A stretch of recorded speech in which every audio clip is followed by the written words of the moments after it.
Good morning. It is great to be with you all again today.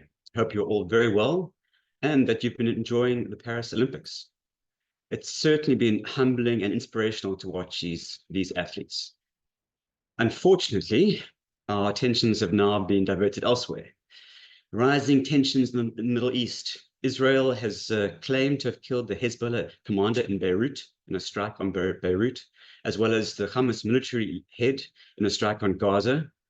However, they're being quiet on a strike that killed the Hamas political leader in the Iranian capital of Tehran. So a lot happening in the Middle East. The oil price has risen in the last 2 days, but markets are otherwise calm. So we'll be watching this very closely, and the Olympics where we can, and see what unfolds. Hopefully things stay calm and the Middle East does not escalate any further, because that would have a terrible impact on all levels of life.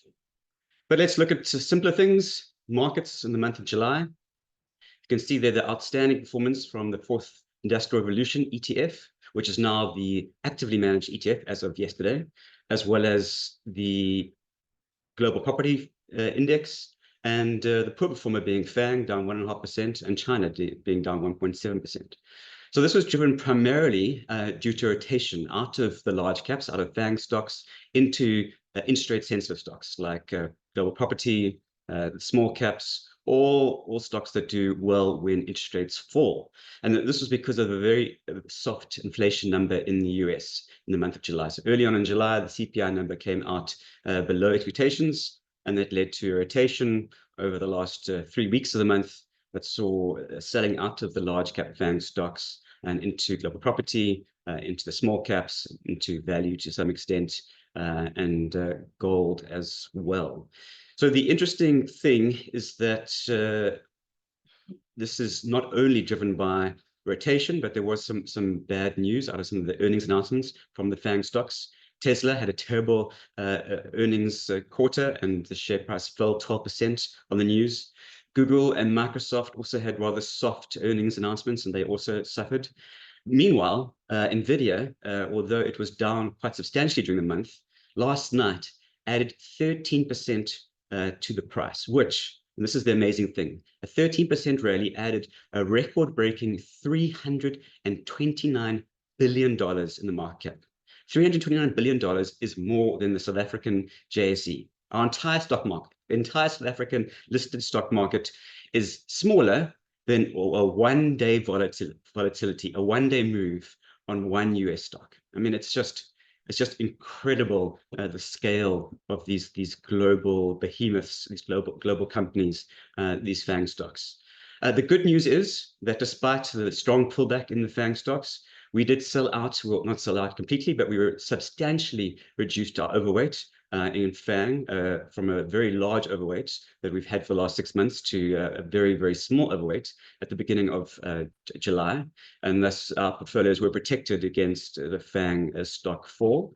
We haven't made the move into small caps yet. We do think that it's still too early, and we haven't moved into global property. We also think it's too early. Generally, and I will talk about interest rate cycle later on, but I think it's too early to bet on those moves just yet. So we switched our FANG stocks into broader US indices, primarily the S&P 500. Still large cap, still very defensive in terms of interest rates, but less expensive than the FANG stocks. And we do think that rotation could continue a little while longer. And although we're keeping a small overweight, we are holding on to, we're not getting back in just yet. But I'll have more on that just now. So what did that mean for the Sygnia funds for the month of July? Well, surprisingly, the Sygnia Life Berkshire Hathaway portfolio was the #1 fund for the month of July, up 8.8%. A phenomenal performance from that. Berkshire did put out some interesting news during the month. They slightly reduced their holding in Chinese electric vehicle producer BYD, and they also sold down their stake in Bank of America. It's interesting to see that, and a very strong performance in their share price. In second place was the Sygnia Itrix Fourth Industrial Revolution Global Equity AM ETF. As I said, as of yesterday, that's now an actively managed ETF. and we will be aligning that ETF to be in line with our unit trust, which is our best view in terms of that sector, the US tech sector. So it's exciting things happening there. Third place, global property ETF, as I said on the previous slide, in line with the strong market returns for global property. And then fourth and fifth, two SA-based funds, the Sygnia Enhanced All Bond Fund and the Sygnia All Bond Fund. That was driven by lower bond yields in South Africa, which was partly SA good news, as foreigners bought nearly 20 billion rands worth of South African bonds during the month of July, after the good news on our government of national unity. But also, we are a small open economy, and our bond yields are very dependent on what happens in the US, and US bond yields also lowered on the back of good inflation numbers. And so it was those global and local conditions which moved in the same direction for a change and helped our bond market do quite nicely. On the 12-month view, FANG still number one, 38% return over 12 months, and some solid performance in rands for the top 5 stocks, 38, 29, and MSCI US and S&P 500 up 22%, very closely, those two ETFs. So some decent 1 year returns from those products. So generally returns have been quite good over the last 1 year, as well as the last 7 months year to date, and continue to be okay in the month of August, despite the negative seasonality. But I think markets are getting quite excited about the Fed rate cut, and I'll also talk about more in the US section. But first, I think the highlight of the month, if not the year, if not the decade, in terms of just the photo of the decade, has to be this one of Trump.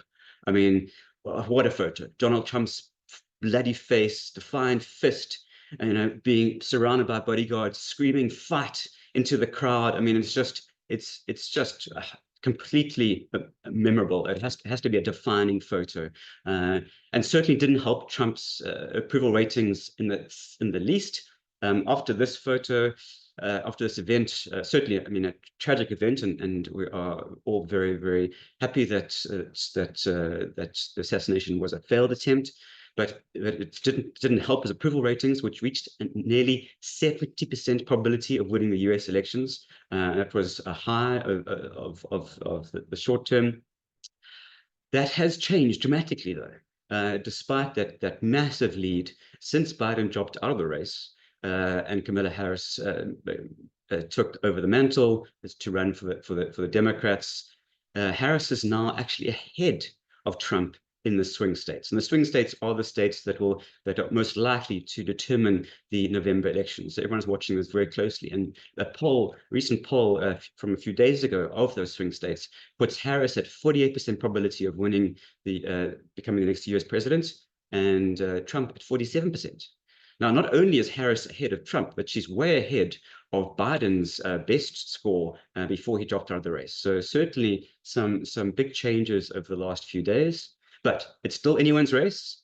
And if Harris wins, well, that'll see a continuation of the Democrat policies. And so the focus today is if Trump wins, what policies will he put in place as the Republican Party takes over the US presidency? So let's have a look at his policies. There's a lot to cover here, but roughly speaking, a Trump presidency is said to be positive for US equities, because Trump is pro-deregulation, particularly in the oil market. He's not interested in oil. He's very concerned about inflation, and he believes that inflation is driven by oil.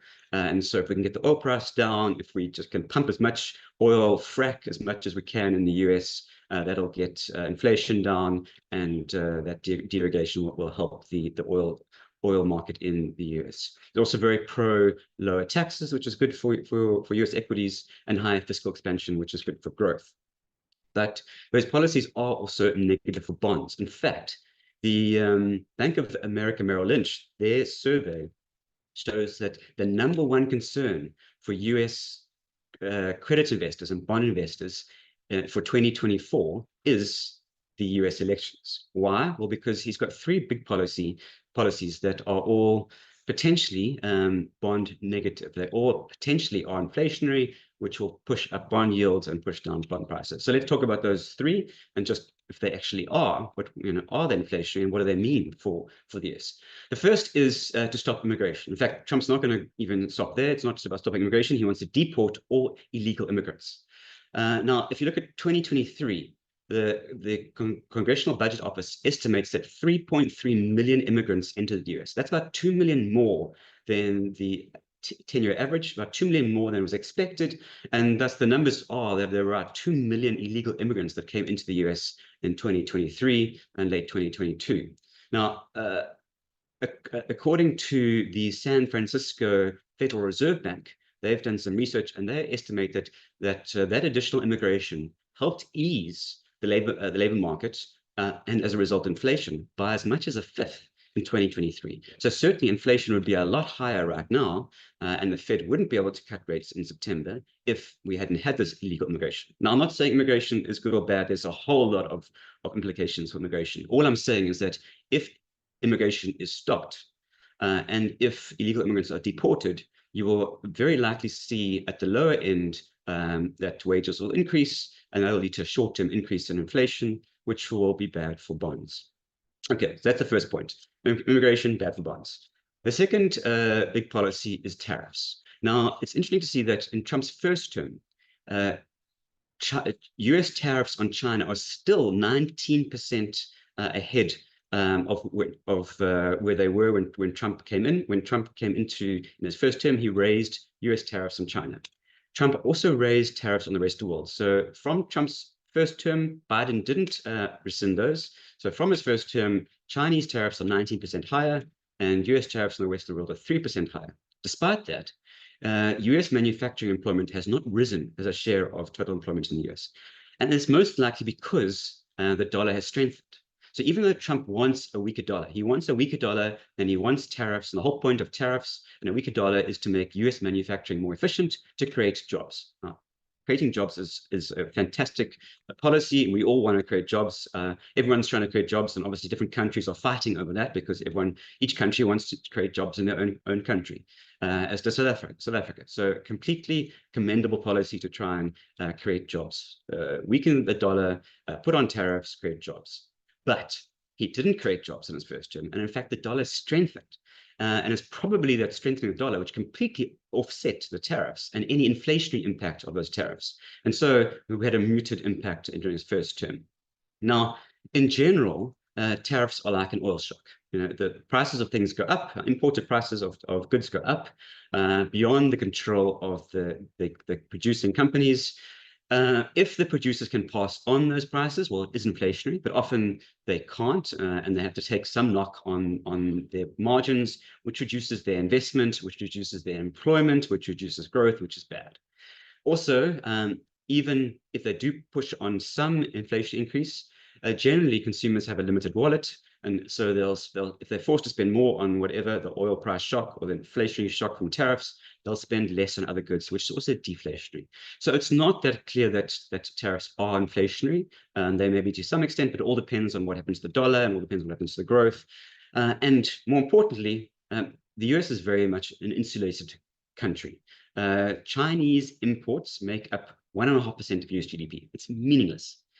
So all of this noise about Chinese tariffs is really, I mean, it's a lot of saber rattling, and it doesn't really impact the US much. World imports are 12% of US GDP. Again, I mean, it's not zero, but it's they really are a self-contained unit when it comes to looking at the US. So given that it's uncertain as to whether tariffs are inflationary or deflationary, we don't know what's going to happen to the dollar, and it's relatively small compared to the GDP, I would say that tariffs are probably muted. Certainly, if you're one of those companies that relies on imported goods, yes, that's a big concern for you. And I'll actually talk about that later when we look at shipping costs. But so there are some indirect negative consequences, but overall, I would say this point is muted for bonds. Now, the third policy is, and this is a big one. The third policy is the Tax Cuts and Jobs Act. Now, again, Trump put this into place during his first term. Biden didn't rescind it. It's supposed to expire November next year. So there's still a whole year that's going to run, even if Trump doesn't become president. And Trump's talked about lowering the tax rates to 15%. The TCJA lowered it from 35 to 21 corporate tax rate. And Trump's now talking about a 20% tax rate, so he'll probably just extend this. Now, tax cuts are very good for equities, and there's no doubt about that. But it all depends on how you fund that. You can't just cut taxes without cutting spending, because otherwise your budget deficit balloons, your debt to GDP balloons. And this is the problem that the US is facing right now. And a lot of people are very concerned. In fact, even Elon Musk is talking about the high debt levels in the US, and he's saying the dollar is going to collapse. And he's now starting to warm up towards Bitcoin because he's worried about US debt.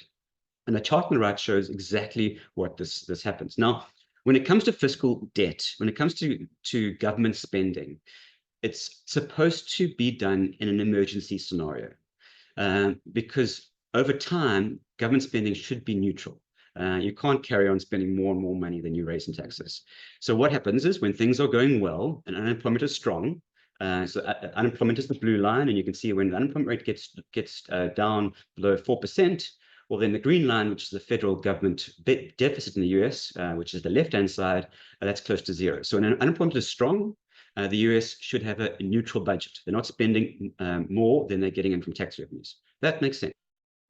And then when unemployment rate rises, as it did in 2010, it rose to nearly 10%, well, then the federal government deficit in that year rose to also 11%, 10.5%, as the government wanted to try and avoid the recession becoming a depression. And so when consumers were too scared to spend and corporates were too scared to spend, the government comes in, counter-cyclical spending, and they keep the economy going through tough times. They do the heavy lifting. But what you can see, if you're looking at this chart, is that in 2018, or from 2015 to 2020, as the US economy recovered, the US government didn't stop spending. They took on debt and they drove the economy. And that's one of the reasons the US has been so exceptional, is because the government has driven it. Now, I mean, you can see that on average for those 5 years, the budget deficit's around 4%, whereas Europe is constrained at 3% budget deficit. So, I mean, Europe can't even compete with what the US is doing. And now, fast forward to 2024, and even though unemployment is close to record lows, 4.1%, the budget deficit's at 7%, incredibly high for an economy that's at full employment. Now, that just speaks to the fact that the US has taken on too much debt. And in the short term, they can get away with it because they are the reserve currency of the world.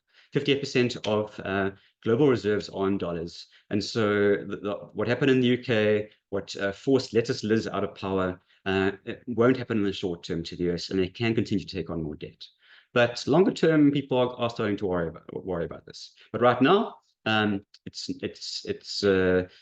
important thing is that it is something that politicians are aware of, particularly the Democrats. So even if Trump wins, the fact that Harris is looking good in the polls means that we're likely to see a split Congress.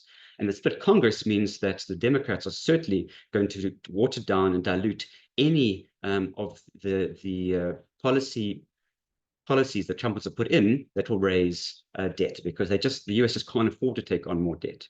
So for now, again, we think that TCJA is also going to be neutral and won't necessarily be bad for bonds. But then it might not be as good for equities if we can't find places to cut spending, to cut taxes. And then finally, let's look at the dollar. As I said, Trump wants a weaker dollar because he wants to make US manufacturing more globally competitive, along with tariffs, and create jobs. But in his first term, he didn't get a weaker dollar, and it's pretty much likely he won't get a weaker dollar in the second term, partly because of high inflation, which will lead to higher interest rates, but also because Trump's America First foreign policy is likely to see a rise in geopolitical tensions. Now, I'm not even going to get into that in this webinar, because we could have a whole webinar on exactly what Trump's policies are. Now, when it comes down to it, what do we know? We know what Trump says he's going to do. We don't know if he will do what he says he's going to do, how much of it is saber rattling and how much is not. Even if he does what he says he's going to do, we don't know how much he can get past Congress, especially if it's a split Congress. So we know what he wants to do. We don't know if he will do it, and we don't know if he can do it. And then the fourth unknown, even if he can and does, then we don't know what the impact will be. As I said, there are a lot of moving factors when it comes to economics. You've got currencies, Trump's tariffs on China during his first term were and the trade wars against China were shocking. But Chinese equities performed incredibly well during Trump's first term. It's only during Biden's term that Chinese equities collapsed. Likewise, as I said, on the dollar, Trump wanted a weaker dollar, he got a stronger dollar. So there's a lot of unknowns. The only thing we can say with certainty is that volatility is likely to rise as we go into the US elections. And for now, we keep focusing on US economic policies because that is the driving force and certainly has been this month with inflation and the Fed. So let's look at that exactly. Let's turn to the 16th chair of the Federal Reserve, Jeremy Powell. Now, again, just before I leave Trump says that Powell is safe as long as he behaves himself. Now, I don't even know what that means. Does behave himself means he cut rates, or does behave himself means he doesn't cut rates? I'm not too sure. I do know that Trump says that inflation is bad, but that oil causes inflation, and Powell has no say over oil prices. So I'm not too sure. But anyway, let's see. So we had the FOMC last night. As we expected, the Fed did not cut rates. We still think the Fed will cut rates in September and December, along with the markets. Jeremy Powell did say, despite cooling inflation, that the Fed has more work to do to increase confidence that inflationary dynamics are under control. He also said that reducing policy restraint too late could unduly weaken economic activity and raise unemployment beyond what they want to. So a very balanced but slightly dovish FOMC. So what do we know and see when we look at the US economy? Firstly, as I've said, US June CPI came in below expectations. And in fact, super core inflation, which is core inflation, which is inflation X food and fuel. And now you've removed shelter. I know we always left with nothing, but still, it's an important factor that the US Fed looks at. Super core inflation is now below 2% on a 3-month basis. Basically, the Fed is there. On a 1-year basis, that's actually core inflation is where the Fed wants it to be. So things are looking good from an inflation perspective. On the unemployment side, and we get non-farm payrolls tomorrow, but last month, unemployment rose for a third month to 4.1%. Now, again, the Fed's target is 4%. So both inflation and the unemployment rate are in a place where they are ahead of the Fed's targets, which means the Fed can cut today if they wanted to. They could have cut yesterday. They didn't because they are playing a wait and see, and they're likely to cut in September. Now, a lot of people are concerned about a recession in the US. As you know, we haven't been. That's why we've been overweight risk. We've been overweight the US, and it's worked very well for our portfolios. And one of the indicators that has come up across many strategists over the last month is the SARM rule. Now, we'll find out tomorrow if the SARM rule is triggered, but right now, SARM rule is sitting at 0.43%. That's the top right-hand chart. And if it goes up tiny amount, if it gets to 0.5%, well, then the SARM rule would say that the US is going to hit a recession, because once you get to a certain level of unemployment, you can't stop it. It becomes a self-reinforcing downward spiral. Now, that said, the bottom right-hand chart, and this is from Alpha Macro, if you look at every other time going back to the 1970s or late 70s, when the SARM rule was triggered, the employment, yes, unemployment was rising, but at the same time, employment was rising. Now, you can say, well, like, how does the maths work on that? How does unemployment rise while employment's rising? And it's all back down to this immigration that I spoke about, that the base, the number of people who want to work, the job seekers, is growing faster than the number of people who are actually employed, which is a good thing, not a bad thing. And so year to date, we've seen the unemployment increase by 500,000. But only 150,000 of those, 150,000, were a result of job losses. 350,000 were as a result of job seekers re-entering the labor force. So it's been a very good thing, and certainly it's been helped by immigration. And that's not only kept inflation low, but it allowed employment to keep growing and allowed the US economy, the supply side, after all the COVID disruptions, to keep up with the demand side. And that's why things are looking quite peachy in the US. Now, that said, we do think that the US is slowing, but it's just slowing to trend. So we did have quite a scary ISM services PMI number come out, which had actually the slowest rate of increase since 2020. But a lot of other broad indicators, including the beige book, said that the US is slowing to trend, and we think that that's the likely base case. So we still overweight the US, and we still expect a rate cut in September, and that is our base case for now. Although we have, as I said earlier, when it comes to geopolitical risk, we have increased the probability, and we are watching it closely, but it's not yet at a point where it's likely to derail our base case as of yet. Okay, moving on to the rest of the developed world. Poor Emmanuel Macron, he just can't get a break. After barely surviving his gamble at an early elections, he then faced sabotage on the opening day of the Olympic ceremony, which caused major disruptions. Now he's seeing rising E. coli levels in the Seine, which has further set back his plans. He's basically having a tough time. But generally, Europe is having a tough time as a result of politics. And we think that gridlock and slowing growth is going to keep us underweight Europe, and is unlikely to see them enter a robust growth phase. Looking at the UK, as we expected, the Labour Party won the UK election by a landslide, 174 seats, which has given them power to make broad sweeping changes. However, the win is a swing to the centre left, not the far left, as extreme policies were banished under previous Labour leader Jeremy Corbyn. Basically, the UK Labour Party has a lot of power, but they're not going to use it, which means they can't actually do anything too controversial to drive growth. But then they also can't do anything to upset markets. So it's a bit of both. Likewise, in France, likewise with the opposite, the New Popular Front, which sits at the very hard left of the political spectrum, they won the most seats in the July election. But they were a coalition, and they only won by a tiny margin. And they were a coalition with centrist forces, and they were only got together with centrist forces to make sure that the far right didn't come into power. So although they want to make huge changes, they haven't got the power to. And again, it's the same as the UK, gridlock political spectrum, just from a different reason. They want to make big changes, they can't. And in the UK, they can make big changes, but they decided not to. Then looking at Germany, I mean, Germany historically has been the powerhouse, the manufacturing engine of the European Union. But just look at this chart on the right. It's quite scary.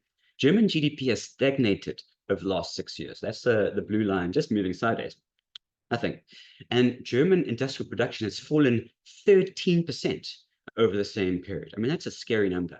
A lot of it has to do with cheap Chinese goods, which are partly crowding out more expensive German-made goods, despite the recent tariff hikes on Chinese electric vehicles in the US and EU.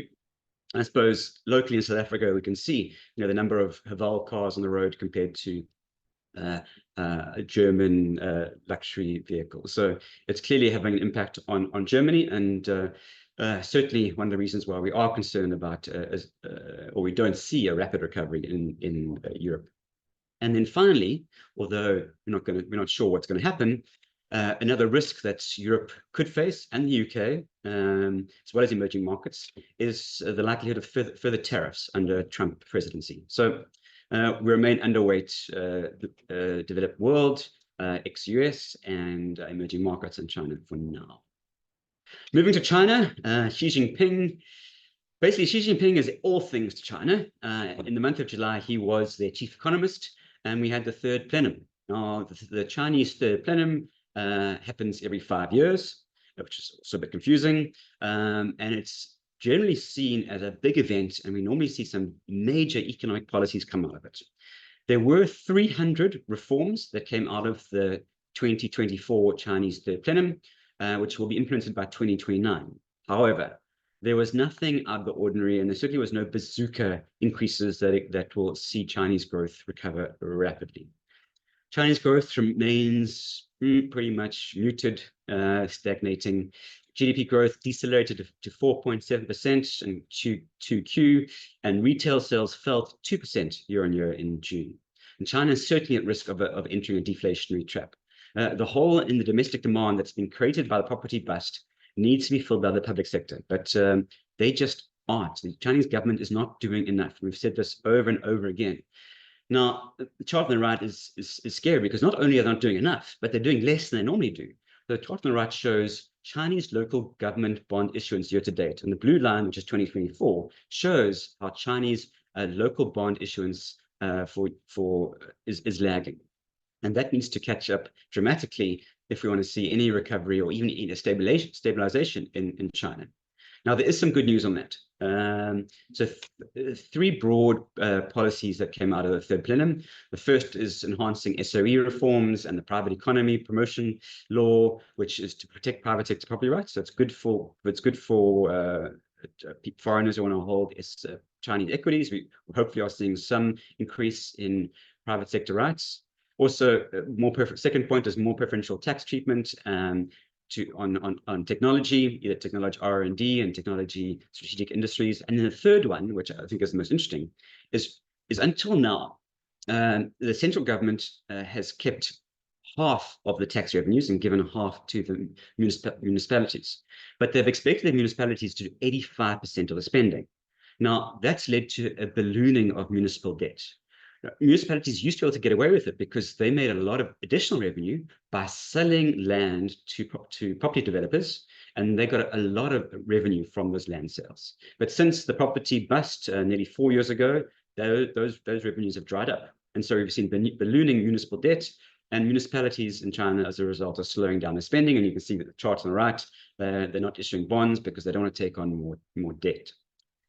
So fortunately, this last point is quite an important one, and it'll take time, but there is going to be an overhaul of the tax regime, which will remove this mismatch between the spending targets and the revenue targets that municipalities are facing, and will at least help get the municipal debt issuance back on track and allow some fiscal counter-cyclical policy in China.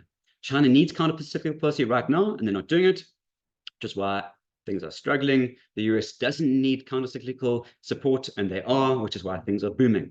So we've got a boom in the US and a bust in China, but it does mean that China, going forward, has the capability, certainly the fuel to support things, while the US has to be very careful, because when things slow, they can't take on much more debt to trigger things. So they need to start reducing that spend to give them ammunition for the next downturn. So we'll see what happens then. Otherwise, the next US downturn could be a very prolonged one. Moving on to South Africa. So fantastic news that we've got our first gold medal. It's awesome to see. But then looking at the South African Reserve Bank, I would give Lesetja a silver medal for his performance this month. He did keep the interest rates stable at 8.25%. I would give him a gold if he'd cut, but that's just me. The good news, and why it's a silver, not a bronze, is that he did say that the outlook has improved, and that inflation expectations have fallen because of the stronger rand, and we're likely to see our first cut, hallelujah, in September this year. So that's wonderful. And we now, for our market, futures are pricing in 1% of interest rate cuts in the next 12 months in South Africa. So that would be very, very well needed. And I'll tell you exactly why on the next slide. But not as much as you'd think, with the US expecting 1.5% interest rate cuts over the next 12 months. So although our growth is incredibly slow, we're still cutting interest rates a lot less than the US, but at least we're starting to cut rates. Now, some fantastic work, as always, by the chair of the investment committee, Professor Haroon Borat, who took a deep dive into South African banks and their non-performing loans. Now, from a bank perspective, banks are actually doing quite well, and they're handling their NPLs well. So this is not so much a concern of banks as it is a concern on banks' behavior and the impact it'll have on South African growth going forward. So right now, South African NPLs are incredibly high relative to their 10-year history. So the green squares on the chart on the right show the current NPLs across different classes. The red square is the average. And you can see there that in January 2024, we're basically at our highs across all the 10-year highs across all those levels, which is a cause of concern. Why? Well, because the IMF have done some modeling, and they have shown that rising NPLs are bad for economic growth, which as a result of high NPLs slowing down credit growth. So what they said is that a 1% increase in NPL ratios leads to bank lending growth decline by 3%. That makes sense. Banks have got very high non-performing loans, so they don't want to. They're not going to. Well, they can at least tighten the standards to issue further loans, which means they issue less loans than before. A 4% increase in the NPL ratio will lead to a contraction of GDP of about 0.5% a year. It means that's actual growth slowing by 0.5%. Now, when your growth, like in South Africa, is only 1%, a 0.5% decrease is halving of our growth. A 10% increase in NPLs leads to economic growth declining by over a 2-year period of 1.25%. Now, that'll wipe out our growth for the next 2 years. So this is certainly a headwind that we need to watch for in South Africa. Now, that said, there are some also very good short-term news coming out of South Africa, and I'll talk to that in the outlook slide. So you do need to balance this headwind of the high credit or the high non-performing loans in South Africa against the good news, but it is overall why we stay neutral on South African bonds and South African equities. So thank you to Professor Haroon for that insight. And finally, let's look at our positioning. Okay, so where are we? Well, markets are looking stretched in the short term. They have run incredibly well.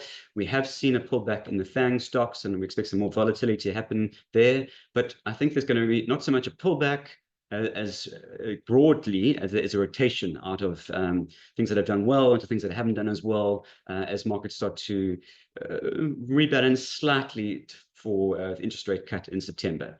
That said, I think it's still early to be buying small caps and global property, but we will start to see a rebalance of that to some extent, as we saw in July. But we definitely retain our base case scenario of a soft landing in the second half of 2024, no recession. So we stay overweight risk. We stay overweight equities, we stay overweight the US. And we are bullish because we do think that growth will slow to trend in the US, but that slowing inflation will allow interest rates to be cut, and those interest rate cuts will then allow the economy to start recovering. Just like the high NPLs in South Africa will start to recover as we see interest rate cuts in South Africa as well. I mean, the South African consumers will see an improved wallet as they pay less and less on debt payments. That said, although we're bullish, we have raised the probability of a geopolitical event that could undermine our base case scenario. Shipping costs have surged in the Middle East because of the conflict that's happening there. But not only that, so shipping costs have surged in the Middle East because of the US elections. A lot of US companies are buying inventory in advance of potential tariffs. So if you're worried that there's going to be a 6% tariff increase or a 10% tariff increase from your goods from Europe or China, you're going to start importing ahead of those tariff increases so that you don't see that sharp increase in your costs. And that additional demand is pushing up shipping costs as well as the conflict in the Middle East. We are concerned that emerging markets and European exporters will be the main collateral victims to the next round of US trade wars.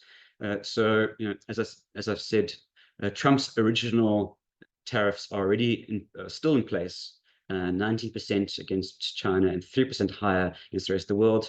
And the Democrats aren't anti-tariffs. So even if Trump doesn't come in, we could still see more tariffs under Harris. And that is going to be good for the US and probably bad for everybody else. And then finally, looking at South Africa. So yes, we do have the headwinds of these high non-performing loans, but the tide looks like it's turning for South Africa. Foreigners bought nearly 20 billion rands worth of South African bonds in July. And we've got some big tailwinds that I've spoken about before. We've got interest rate cuts. We've got load shedding suspension, which is good for our trade account, and it's good for earnings, and it's good for consumer wallets because they're not spending as much on load shedding. But we've also got two parts. Now, an analysis that was based on Australia's experience of their early pension fund withdrawal shows that if we assume 50 billion rand in pension fund withdrawal in September, and it could be as high as 100 billion, well, then South African real GDP could grow by at least 0.5%, likely more than 0.5% in 2025 as a boost, because most of the money that got pulled out of the pension fund system in Australia was spent. A little bit was used to pay down debt, but most of it was spent, and that will be a short-term boost. So we've got boost from two-pot to growth. We've got a boost from lower interest rates to growth. We've got a boost from the end of load shedding to growth. So things could look quite good, particularly if foreigners start investing in South Africa, which will push up our property prices and our wealth effect. But that said, we remain neutral, and it's not just the NPL story. It's the fact that South Africa is a small open economy. The chart on the right shows quite clearly how South African forward earnings, that's the dotted green line, are highly correlated to commodity prices. So we are at the mercy of global movements. That means that if there are heightened tariffs and trade wars, either under Democrats or Republicans, which slows down China, then we will be at the mercy of those flows, because we rely on our exports, which are highly linked to commodity prices and non-commodity exports. We're dependent on exports and we depend on commodity prices. And if world growth slows, I'm talking about US because we primarily export to the rest of the world. If the rest of world growth slows, well, then we are going to struggle, as will the entire emerging market basket, and Japan and Europe. So it's more the fact that we will be caught in those doldrums of the rest of the world. Yes, there are some idiosyncratic risks to be positive, but that's why we've gone neutral and not stayed underweight, even though we are underweight in emerging markets. So that's our positioning in a nutshell. One further slide from me. Things have been incredibly busy at Sygnia. Our head of thematic equity, Vessel Brunt, went to the Berkshire Hathaway AGM, which was super exciting. And he's got a great webinar, which he put out on the 8th of July on Berkshire Hathaway's legendary AGM. So if you missed that webinar, it's available on the Sygnia YouTube channel. At the bottom there in blue, you can see youtube.com/c/Sygnia group. Check it out. Then we had another fantastic insight from Professor Haroon Borat on reviving South Africa's economy, just talking about the good news about the Government of National Unity and how they will support reforms and growth in South Africa. That was on the 23rd of July. If you missed that, then again, please have a look at our YouTube channel. And then our head of legal, Leanne van Wyk, she put out two fantastic webinars on the two pots. So if you have any questions on two pots, and believe me, two pots, while it's quite simple at the high level, I mean, really, it's just, well, it's really three pots, but your current pension goes into the third vested pot, and your new flows start to go into your savings and retirement pot going forward. If you have any questions, have a listen to her webinars that are on our YouTube site. And then exciting news, we've got an upcoming webinar from my co-head of investments in Anderson on the 6th of August. So please keep your eyes peeled for that on the Sygnia Zen funds. So that is for anybody who's concerned about, I mean, markets are rallying and at all-time highs. Volatility has picked up. Tensions in the Middle East have picked up. If you want to park your money somewhere in the short term and earn some good high yields, then the Zen funds are for you. Now, the Zen funds do particularly well when interest rates are high. So right now they are giving fantastic returns. Interest rates in South Africa are only going to be cut very slowly over the next 12 months, according to the forward market. So you get some decent returns out of those Zen funds. So have a look at that webinar and see what we have on offer, but some great places to put your money as opposed to putting it in your bank account. Much better returns than you get in the bank, and actually more diversified credit risk. So certainly something that's worth looking at. So please tune in for Ian's webinar on the 6th of August. Okay, thank you, everybody. Let's have a look at our questions, and I will try and give some answers. Where is Zoom?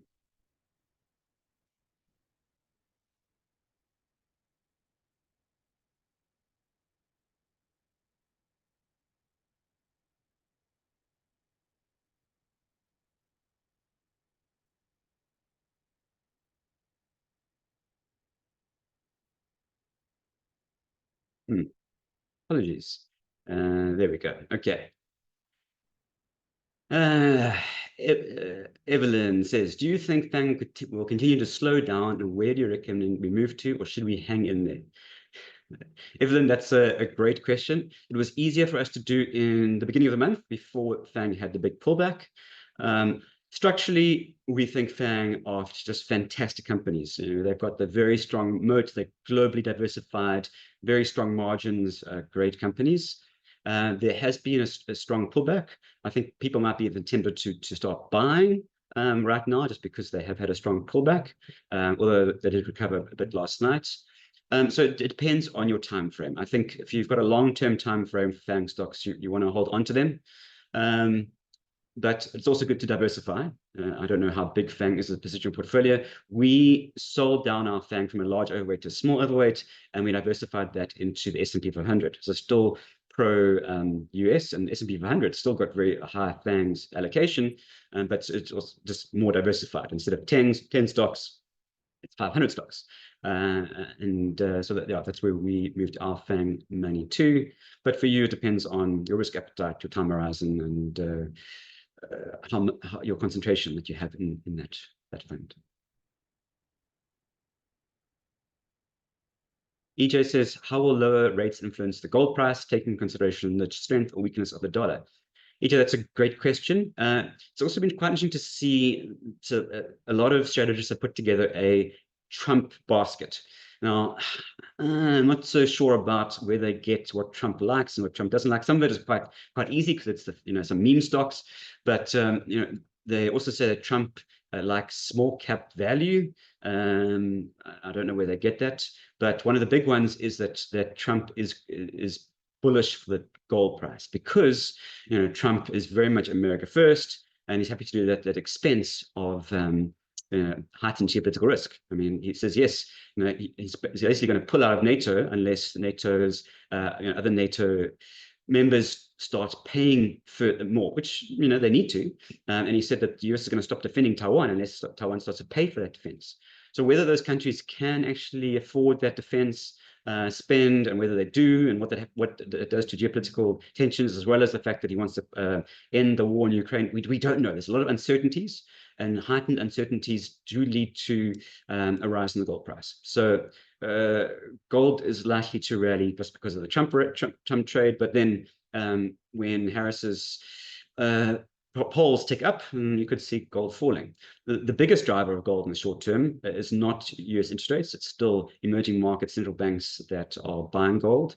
For the month of June, China stopped buying and gold collapsed because people were worried it might be the end of China's gold purchases. So you have to watch EM central bank purchases of gold quite closely to see what's going to happen for gold. Gold's also linked to rates, as you said, real US rates. It's also linked to the dollar. So will Trump get a weaker dollar, or won't he? There's just too many uncertainties to make a call on that. But yeah, I would focus on emerging market central banks. Hi, Carol. Carol has a similar question. Should one hold on to tech and AI investments, even though they've gone somewhat south? Carol, as I said, we're not buying back in yet. We've still got a small overweight. I think that there's going to be some time of digesting as people will try and say, listen, yes, a lot has been priced in to these AI stocks, and we might want to see exactly how much comes through to the bottom line of these big companies. So one data point that we had last night was Microsoft's earnings, and their share price didn't do a slid because their Azure cloud services weren't as high as expectations. Now, when I say that, I mean, quarter-on-quarter growth was 31% year on year last quarter. That's dropped to 28%, still phenomenal growth, but with slightly less than expectations. So people are now saying, oh, our company's going to start to spend less on AI, and is there going to be some consolidation? So I think there's likely to be a pause in the performance of FANG stocks, FANG and AI relative to other stocks, and maybe on a relative basis, other stocks catch up a bit if we start to see the market pricing out a recession and pricing in growth, which will be good for the mid and small cap stocks. So we'll have to wait and see. And then finally, from your opinion as far as the state of readiness of women presidents in America? Good question. It'd be amazing to see the first female US president. I'm not sure if the US is ready for that just yet, but it would be amazing to see it. Carl asks, what is the view on the Divi fund? Divi had a great month for the month of July. So we'll have to wait and see what happens to that. It all depends on value stocks. There has been a lot of volatility in the Divi fund because the Divi fund does have some strong cash business and high divvies from resources. So to some extent, it is impacted by the commodity prices. But yeah, we did see a nice recovery on the Divi fund in July. So that was great to see. And that is all our questions and answer Q&A. Only eight questions. So was not sure if it's just a quiet month or there's some technical issues, but that's it. So thank you everybody for joining. It was great to be with you. I really appreciate your time. I really appreciate you joining. Have a fantastic August. Enjoy the rest of the Olympics, and I'll see you in September. All the best.